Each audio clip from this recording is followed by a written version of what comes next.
Journey to the West in Vernacular Chapter 14. Pingdingshan Sun Xing steals the treasure after walking for a few days. They came to a place called Pingding Mountain. There was a lotus cave at the foot of the mountain. There were two monsters in the cave, the Golden Horn King and the Silver Horn King. The monsters had long heard that eating Tang Monk's meat would lead to immortality, and they were sure that they would pass by here today. So King Silverhorn and the little monster were waiting at the intersection. Zhu Bajie happened to be scouting the road ahead. When he saw the monsters, he turned around and ran, wanting to go back to report the news. Unexpectedly, he tripped on a vine on the ground and fell to his death. He was tied up and caught in a hole by the monsters. King Silverhorn saw Sun Wukong from a distance and knew that he was very powerful, so he transformed into a Taoist priest who broke his leg, lying on the roadside and shouting help. The two treasures were held upside down, and if whoever's name was called agreed, they would be sucked into it and turn into pus after a while.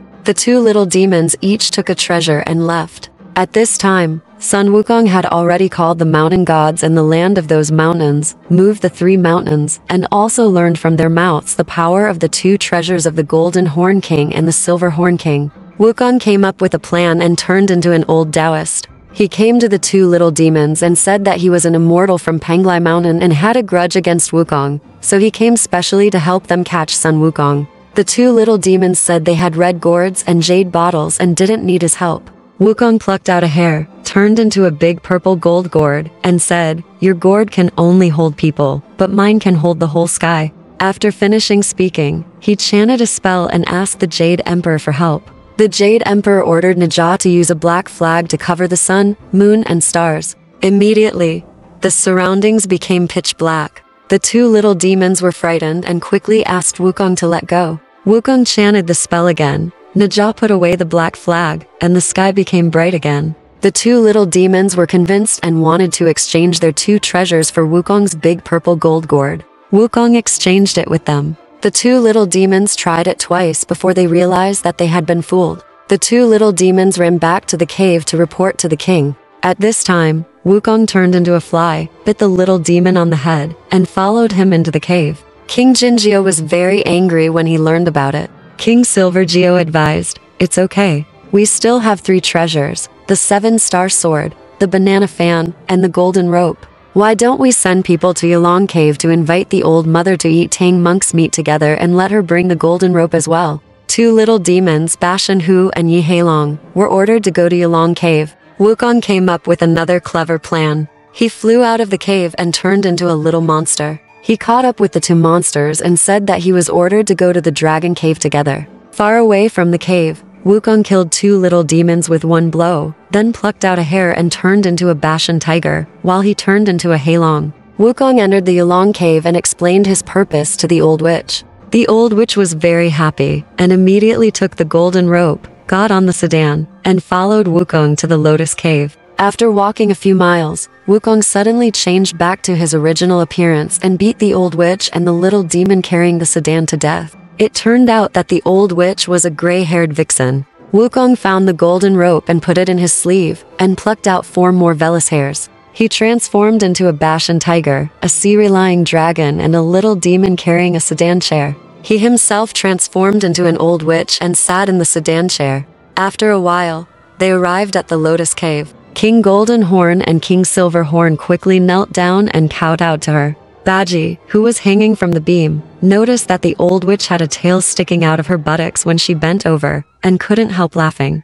Bajie's smile ruined Wukong's good deeds. King Golden Horn became suspicious and recognized that the old witch was Wukong. He took out the 7-star sword and chopped her down. Wukong hurriedly ran outside the cave, and King Silverhorn chased him out, fighting with Wukong in the air. Wukong suddenly threw a golden rope and tied up Jinjiao. Unexpectedly, Jinjiao recited the rope loosening spell and tied up Wukong instead. No matter what method Wukong tried, he couldn't escape. Instead, he was caught by the monster in a cave. The red gourd and jade bottle were taken away and tied to a stone pillar. The two monsters were so happy that they went to the back cave to drink. Wukong took the opportunity to take out the golden cudgel, turned it into a knife, broke the iron ring around his neck, and pulled out a piece of hair to become a fake Wukong standing there. The real Wukong turned into a little demon and came to the back cave. He told Jinjiu that he was afraid that Wukong would break the golden rope and wanted to use a thick rope to tie Wukong.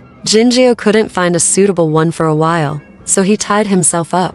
The belt was given to Goku. Wukong returned to the hall and replaced the golden rope, jumped out of the cave, and shouted loudly, "Monster, Ji Xingsun is here. Come out quickly." The two monsters were shocked. Yinjiu took the red gourd and went out of the cave to fight Wukong. Wukong lied to him that he was Sun Xing's younger brother. Yinjiu said, "I won't fight you. I just call you. Do you dare to agree?" Sun Wukong couldn't help but agreed, but unexpectedly, he was sucked into the red gourd. He was also afraid that he would turn into water and become a small insect lying on the mouth of the gourd. After a long time, Yinjiu picked up the gourd and shook it to see if Sun Wukong had turned into water. Wukong was so anxious that he quickly peed. Silverhorn heard the sound of water and opened the lid with a smile. Sun Wukong took the opportunity to fly out and turned into a sea dragon standing next to him.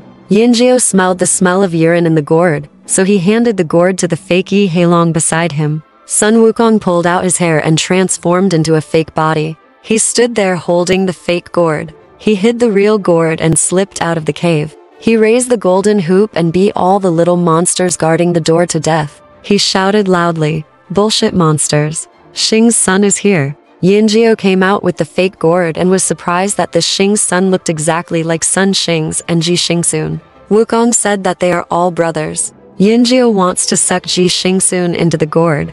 At this time, Wukong said, "If you call my name, I dare to agree. Then if I call your name, do you dare to agree?" Yinjiu relied on the gourd in his hand and was not afraid. When Wukong called his name, he agreed. He made a sound, but was sucked into the gourd unexpectedly. When Golden Horn heard about it, he burst into tears, ran out, and slashed at Wukong with his sword. Golden Horn gave an order, and more than 200 little demons surrounded Wukong.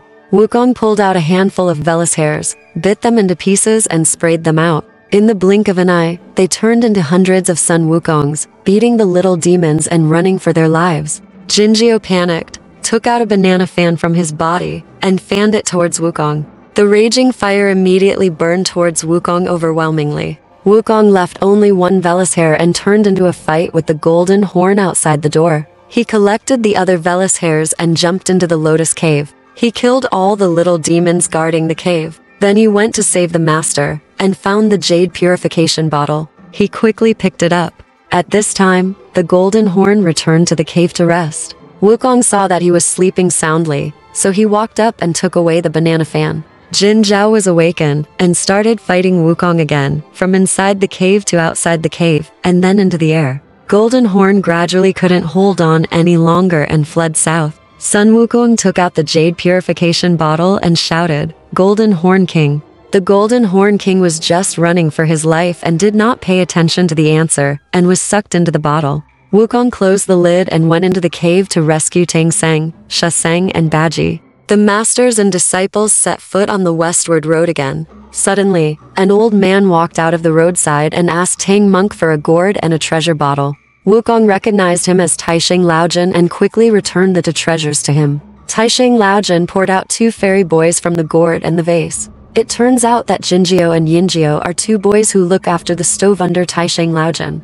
Alright, this part of the story ends here. Want to know what happened next? Let's listen to the breakdown next time.